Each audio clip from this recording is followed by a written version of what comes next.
এবং রাজ্যে অরাজকতা, অহংকার, ঔদ্ধত্য, দুর্নীতি, গণতন্ত্রহীনতা, উন্নয়নের অর্থ চুরি, এসবের যে বহিঃপ্রকাশ, বিশেষ করে আগরতলা শহরে স্মার্ট সিটির নামে যে একদল লুটেরাদের উন্নয়নের নামে অবাধে অর্থ লুটে নেওয়ার যে সুযোগ করে দেওয়া হয়েছে, আগরতলাকে নরকে পরিণত করার যে প্রচেষ্টা, এরই প্রতিবাদে আজকে আমাদের বিক্ষোভ মিছিল। আমরা আমার স্মার্ট সিটির যে প্রকল্প রূপায়ণ দপ্তর এবং জল দপ্তরের সম্মুখে আমাদের আজকে এই বিক্ষোভ প্রদর্শন করার কথা ছিল, কিন্তু দুর্ভাগ্য এই রাজ্যে গণতন্ত্র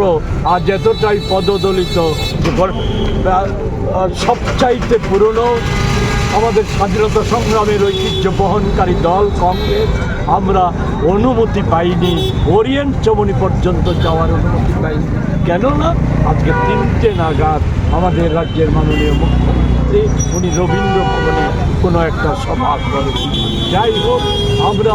জানান দিতে রাজ্যবাসীকে এই যে দুরবস্থা পরিকল্পিতভাবে তৈরি করা হয়েছে, আমরা বিক্ষোভ প্রদর্শন করে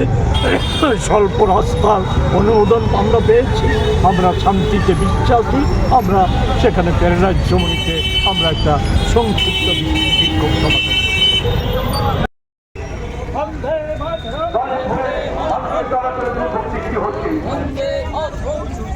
উন্নয়নের নামে যদি